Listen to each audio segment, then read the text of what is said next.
Halo teman pemilih, jumpa lagi nih podcast KPU Sanggau dalam acara Ngopi Seru, ngobrol kita seputar pemilu. Bersamaan saya Anti, host kita pada hari ini, kita akan ngobrolin tema hari ini yaitu seputar peran Polri dalam menghadapi pemilu 2024. Telah hadir bersama kita, selamat sore Pak, izin Sore. Bapak Suhardianto, Pak Suharyanto. Beliau adalah Kaposko Polres Sanggau. Yuk teman pemilih kita sapa dulu Bapak. Selamat sore Pak. Mungkin bisa memperkenalkan dulu Pak kepada teman pemilih semuanya. Ya, terima kasih Mbak. Selamat sore semuanya, selamat sore para pemirsa. Saya kenalkan diri saya, nama saya Suharyanto, pangkat saya Ibda. Dalam hari ini saya sebagai Kaposko dalam operasi Mantap Berata yang sekarang ini sudah kita langsungkan. Untuk kesehariannya saya bertugas di Bakop sebagai perwira siaga. Kami mengucapkan terima kasih Pak ya sudah bersedia hadir di podcast KPU Sanggau, bisa memberikan informasi dan inspirasi kepada teman pemilih semuanya. Nah Pak, sebelum kita mulai podcast nih Pak, ada kebiasaan di Ngopi Seru, kita seruput dulu Pak kopi kita pada sore ini ya.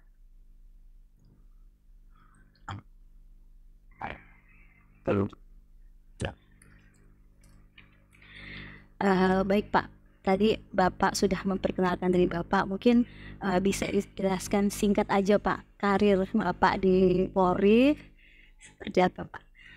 Baik, terima kasih Mbak. Selamat sore.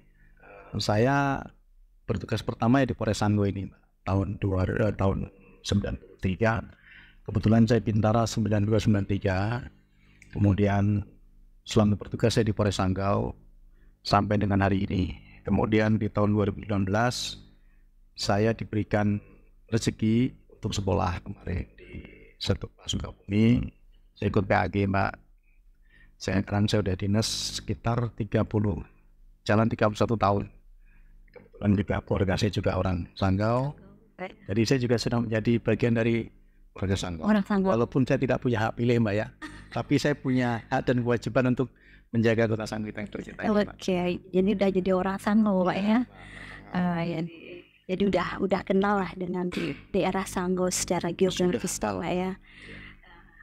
Dan ini Pak, saya pengen nanya juga nih, apa sih Pak peran dan upaya kepolisian Pak ya, khususnya Polres Sanggau dalam menghadapi pemilu? Kan pemilu ini kan kita udah tahu 14 Februari 2024, tapi mungkin ada tahapan-tahapan sebelumnya yang mungkin sudah disiapkan itu ya. Jadi apa peran dan upaya Polri dalam Polres Sanggau lah khususnya Pak ya dalam menghadapi tahapan pemilu ini Pak? Ya baik Mbak, sebelum saya mengutarakan peran Polri dalam kita menghadapi pemilu ini Mbak ya, mungkin ada beberapa hal yang akan saya sampaikan yang menjadi dasar kami untuk melaksanakan tugas ini Mbak ya. Yang pertama adalah Undang-Undang Nomor 2 tentunya Mbak sebagai dasar kita, dasar yang umum Mbak ya, Undang-Undang tentang kepolisian. Bagaimana kita menjaga Kamtibmas, bagaimana kita menegakkan hukum. Kemudian ada Undang-Undang Nomor 7 tahun 2017 tentang pemilu Mbak, yang mengatur tentang semua tahapan pemilu yang gitu. Ya secara umum. Kemudian ada PKPU nomor 3 tahun 2022 tentang jadwal penyelenggaraan pemilu. Kemudian ada juga keputusan KPU nomor 552 tahun 2022 atas perubahan keputusan KPU nomor 518 tahun 2022. Kemudian ada nota kesepahaman Mbak yang kemarin kita tanda tangani Mbak ya. PKX Pak ya. PKX itu dengan baik dengan KPU, dengan teman-teman di Bawaslu dan dengan TNI, semuanya bekerja sama Mbak ya. Kemudian yang terpenting di sini adalah ada rencana operasi Mantap Berata.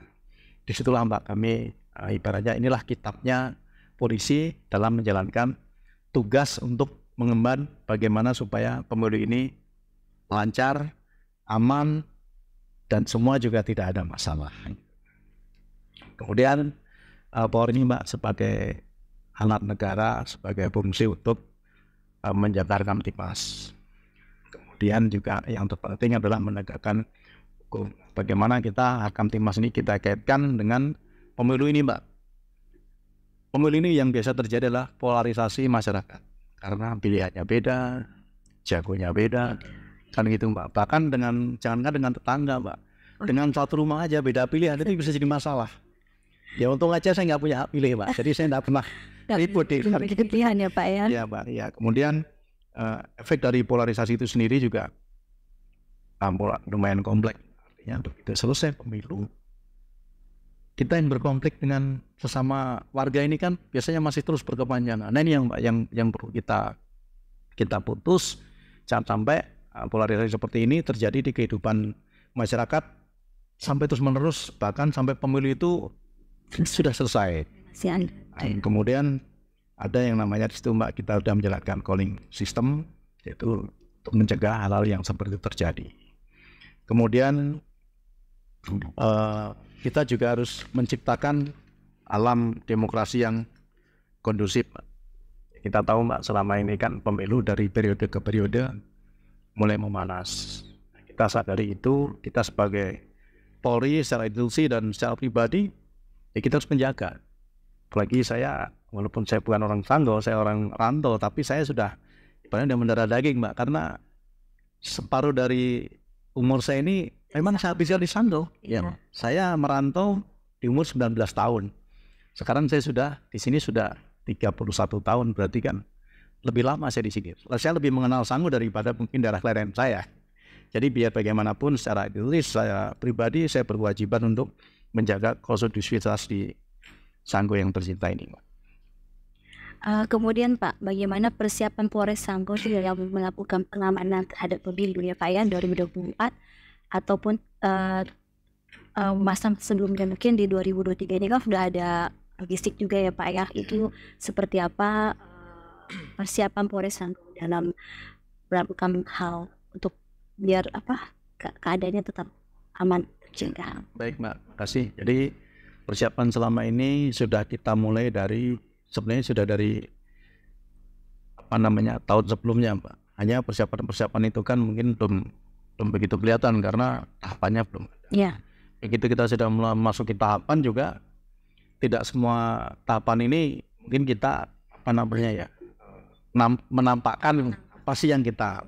Tetapi ketika sudah masuk tahapannya memang sudah tahapan-tahapan yang perlu Polri ini perannya muncul, ya kita munculkan mulai dari kemarin pendaftaran Capres, Cawapres, walaupun kita tidak ada Capres yang dari Sanggau atau Capres dari Sanggau, tapi tetap kita menciptakan kondisi. Kenapa? Karena efek dari pencapresan itu tentu saja akan berimbas ke sini secara langsung ataupun tidak. Tapi sampai detik ini alhamdulillah tidak ada kejadian apapun itu terhadap pencalonan ini. Bahkan di Sanggau ini terlihat kondusif sekali. Kemudian persiapan yang sudah kita laksanakan Mbak, kemarin kita juga sudah melaksanakan pertama PKS dengan beberapa penyelenggara pemilu, Bawaslu, KPU, kemudian bahkan dengan TNI. Kemudian kita juga sudah membuat deklarasi damai. Kemudian kita juga sudah sopos kemarin Mbak. Ini loh pihak keamanan ini akan mengawal simulasi dan sebagainya. Bagaimana kita memberikan edukasi, kita bantu teman-teman KPU, teman-teman Bawaslu untuk mengedukasi bagaimana kita hadapi pemilu ini. Kemudian kita ada yang namanya 4M Pak. Nah ini metode, kemudian material. Jadi kita juga sudah menyiapkan personel. Personel ini Pak yang kita siapkan Polres Sanggau ini ada sekitar 600 lebih personil kepolisian. Belum lagi ditambah nanti dengan dari samping seperti Pol PP, Disub, kemudian kawan-kawan di TNI. Artinya bahwa dengan jumlah personil sekian saya yakin lah nanti kita bisa menjaga Kabupaten Sanggau ini tetap kondusif. Bukan berarti kita mau nakut-nakutin, tidak. Tapi bagaimana kita supaya masyarakat kita ini tetap tenang, tidak terpengaruh dengan adanya hiruk pikuk pemilu lah, hiruk pikuk demokrasi yang mungkin di luar sana terlihat seperti apa kan gitu. Nah kemudian kita juga menyiapkan material seperti kendaraan Pak, kemudian perlengkapan kepolisian yang kemarin kita lihat ada tameng dan sebagainya. Kita juga sudah siapkan semua, kita juga sudah checking semua, jangan sampai nanti ada hal-hal yang ketika nanti dibutuhkan ternyata nggak bisa dipakai. Kemudian kita juga harus ada metode, bagaimana metodenya kita bertindak, bagaimana kita harus menjalin dengan tadi samping, bagaimana kita mengkondisikan beberapa tokoh supaya membantu polisi untuk bagaimana kita bisa menjaga keamanan. Karena polisi ini tidak akan bisa kerja sendiri Mbak, tanpa tikungan yang lain. Kemudian persiapan ini juga kita ini didukung oleh instansi dari atas Mbak, seperti Polda. Kemarin Polda juga sudah ke sini berapa kali helikopter bolak-balik, itu pimpinan mengecek bagaimana sih kesiapan Polres Sanggau ini, siap atau tidak. Gitu. Nah, bahkan dimulai di akhir bulan kemarin juga sudah mulai pendistribusian logistik. Yang gudangnya ada di Projal, dari mulai kotak suara, bilik suara, bahkan yang terakhir adalah surat suara. Tadi pagi sekitar jam 7 masuk sebanyak 3 kontainer yang jumlahnya 1 juta sekian lah kira-kira. Nah, itu harus kita amankan itu, karena barang itu yang akan nanti kita butuhkan pada saat nanti pencoblosan. Itu harus kita amankan. Kami juga mengimbau kepada masyarakat untuk tolonglah bantu polisi juga untuk mengamankan semuanya, tidak menambah masalah.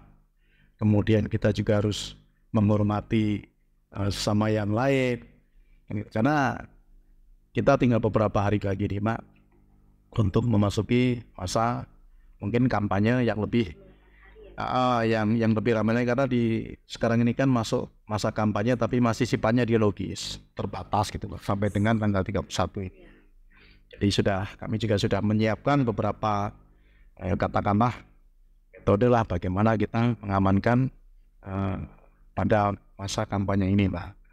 Kayak gitu ya. Jadi bisa saya simpulkan bahwa kita di Sanggau ini kepengen situasi ada di pemilu itu aman Pak ya, aman, terkendali dan kondusif. Sepertinya udah semakin panas nih, kita boleh minum dulu Pak ya, biar cooling down dulu. Iya Pak. Lancar.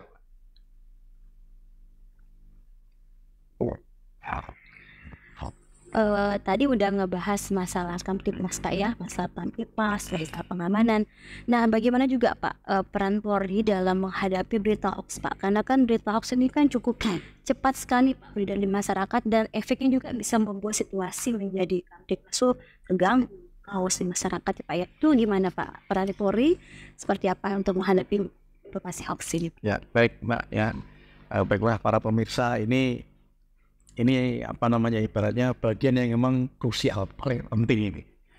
Artinya bahwa berita hoax itu jangan ditangkap enteng gitu Mbak ya, karena dari berita itulah kemudian akan menjadi akar permasalahan. Di beberapa pemilu yang sudah berlalu kemarin, mungkin 5 atau 6 tahun yang lalu, memang kita didominasi oleh berita hoax yang lumayan banyak. Dan mulai di tahun 2016-17 kemarin kita sudah membentuk patroli cyber. Jadi sekarang patroli itu tidak hanya di pasar-pasar, tidak di rumah, tapi juga ini yang paling bahaya di sosial dunia maya. Dunia maya ini yang paling berbahaya. Karena apa? Orang akan lebih banyak melihat HP daripada melihat lingkungan di sekitar rumah kita. Sekarang ini Mbak, kita tergantung dengan smartphone ini. Dengan smartphone ini Mbak, semua kita bisa ngapain aja di situ. Kita mau kita buat kita jadi orang baik, kita bisa. Kita jadi orang jahat, kita bisa. Untuk jualan bisa. Untuk nyuri juga bisa Mbak. Sama dengan ketika sekarang masuki masa-masa pemilu seperti ini. Banyak orang mempengaruhi, banyak oleh kata kampanye Mbak ya.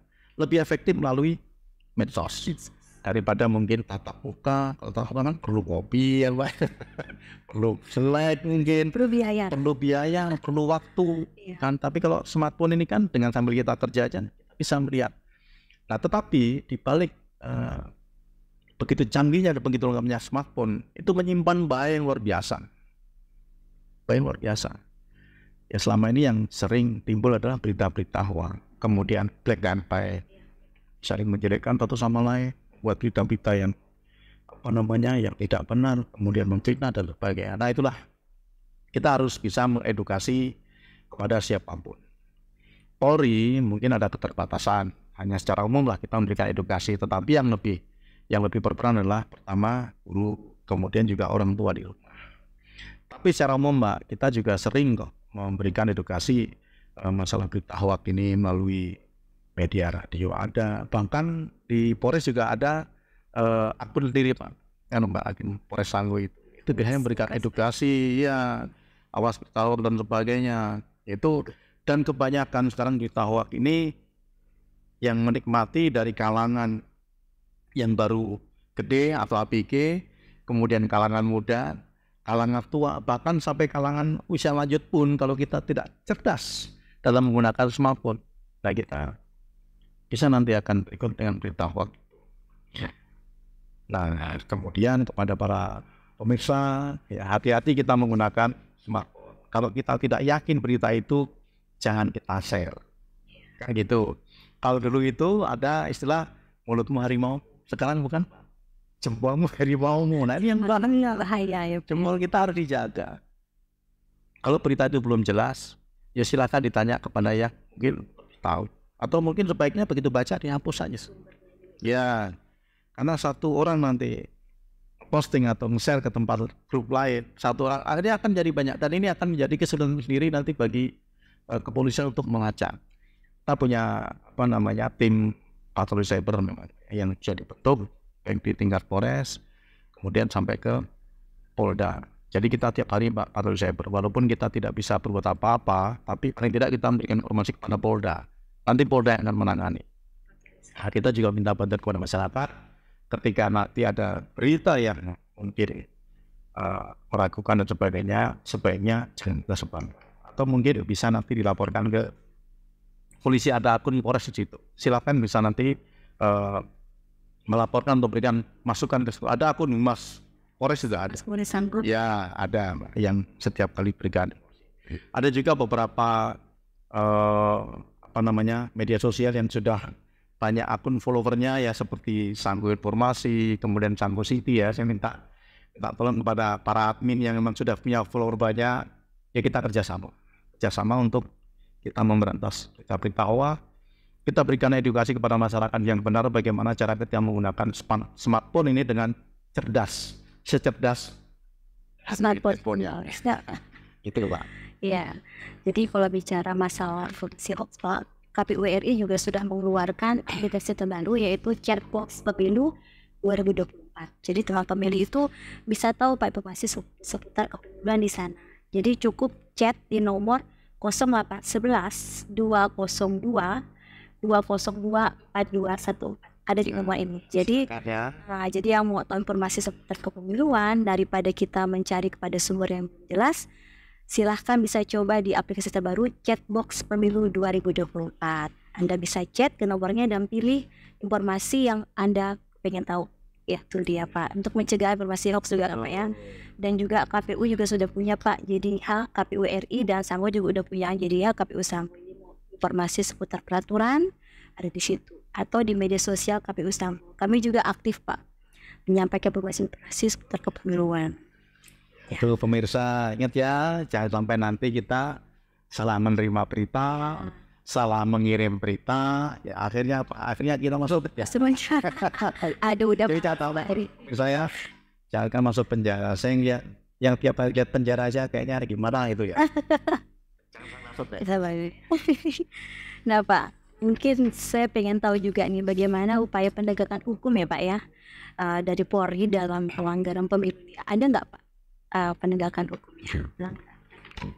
Baik Mbak, kalau untuk penegakan hukum ini kan di dalam pemilu ini kan ada, sebenarnya kita bagi dua Mbak, undang-undang yang memang umum seperti KUHP, satu lagi lex specialis, artinya memang undang-undang itu dibuat secara khusus untuk mengatur tentang pelanggaran yang memang khusus dia berhubungan dengan masalah pemilu. Tentunya penanganannya juga berbeda. Kalau pidana umum kan memang sudah biasa polisi menangani Mbak, tapi kalau yang sifatnya ini pelanggaran pemilu ada dibentuk sentra, namanya Sentra Gakumdu. Itu terdiri dari kepolisian, Bawaslu dan Kejaksaan. Koordinatornya itu Bawaslu kalau yang saat ini. Kalau dulu kan polisian, tapi karena berjalannya waktu kemudian undang-undang di ini sehingga sekarang Bawaslu. Ketika nanti ada pelanggaran pemilu, nanti Bawaslu nanti yang akan bisa menentukan arahnya. Nah, kalau polisi hanya sebagai penyidik, tapi yang mengkoordinir itu nanti Bawaslu. Tapi apapun itu yang sifatnya memang merusak dan merugikan itu bisa dipidanakan. Misalnya merusak bangunan pilih tim sukses atau apa, pengerusakannya masuk pidana umum, tapi mungkin ada pelanggaran pemilunya masuk keluar pemilu. Jadi itu Mbak ya, termasuklah mungkin yang rusak baliho. Itu bisa juga. Kan sekarang baliho juga banyak bertebaran Pak ya. Nah itu bagaimana seharusnya kita harus menjaganya ke masyarakat? Ya sebetulnya udah ada Mbak, sudah ada tempat-tempat yang ditentukan untuk memasang baliho. Ada tempat-tempat yang memang dilarang untuk memasang baliho. Pertama tempat ibadah, tempat pendidikan, kantor pemerintah, kan gitu. Tetapi ketika ada baliho yang mungkin ditempel di tempat yang dilarang itu, kami juga tidak bisa serta-merta, kami harus menghubungi Bawaslu. Tapi bagaimana Bawaslu? Nanti Bawaslu yang kan melakukan upaya, ada Pol PP, ada siapa, nanti kami dengan TNI kami mendampingi.